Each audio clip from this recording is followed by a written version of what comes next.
بسم اللہ الرحمن الرحیم۔ میں ہوں محمد اکبر خان اور آپ لوگ دیکھ رہے ہیں دوران ٹی وی چینل۔ ناظرین، آج ہم آپ کو بتائیں گے کہ برصغیر میں مغل حکمرانوں کی تاریخ اور ان کی حکومت کیسی رہی۔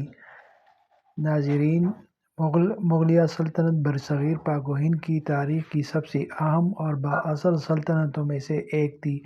یہ 16ویں صدی کے اوائل سے 19ویں صدی کے وسط تک پھیلا ہوا تھا، جس میں جدید دور کے ہندوستان، پاکستان، بنگلہ دیش اور افغانستان کے کچھ حصوں کا احاطہ کیا گیا تھا۔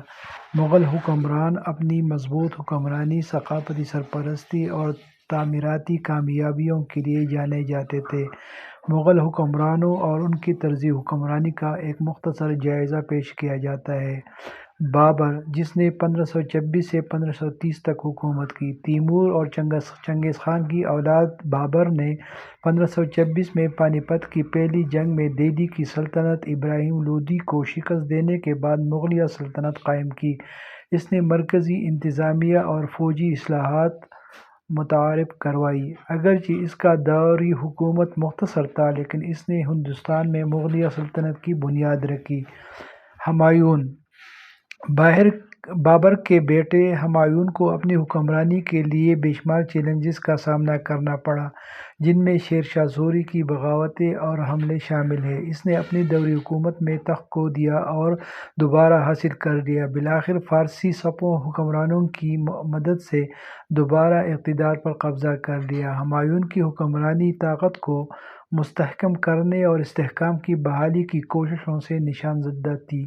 اکبر اعظم، اکبر سب سے مشہور مغل بادشاہوں میں سے ایک، مذہبی رواداری، انتظامی اصلاحات اور ثقافتی سرپرستی کی اپنی پالیسیوں کے لیے جانا جاتا ہے۔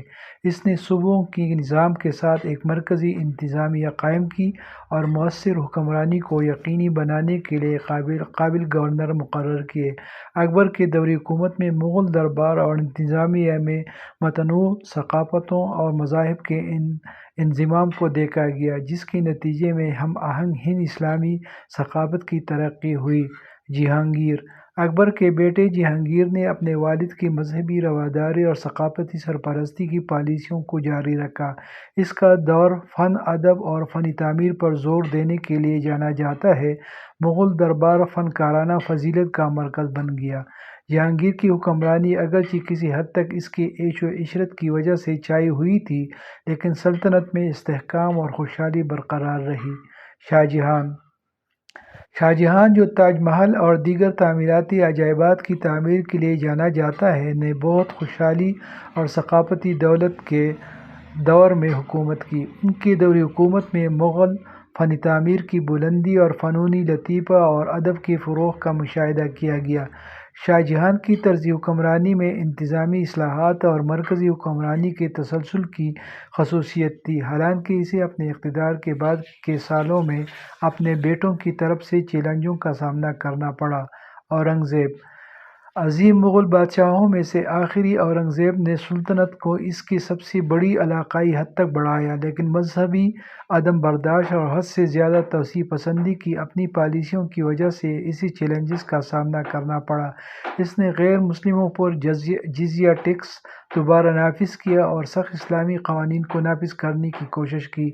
اورنگزیب کے دور حکومت میں سلطنت کے علاقائی فوائد بلکہ اندرونی کشمکش اور علاقائی طاقتوں کا ظہور بھی دیکھا گیا، جس سے مغلوں کے زوال کا آغاز ہوا۔ بعد کے مغل حکمران، اورنگزیب کی موت کے بعد مغل سلطنت کمزور حکمرانوں، علاقائی تقسیم اور بڑھتے ہوئے یورپی اثر و رسوخ کی وجہ سے زوال کے دور میں چلی گئی۔ سلطنت نے آہستہ آہستہ اپنے علاقوں پر کنٹرول مختلف علاقائی طاقتوں کو کھو دیا، بشمول مرہٹوں، سکھوں اور برطانوی ایسٹ انڈیا کمپنی۔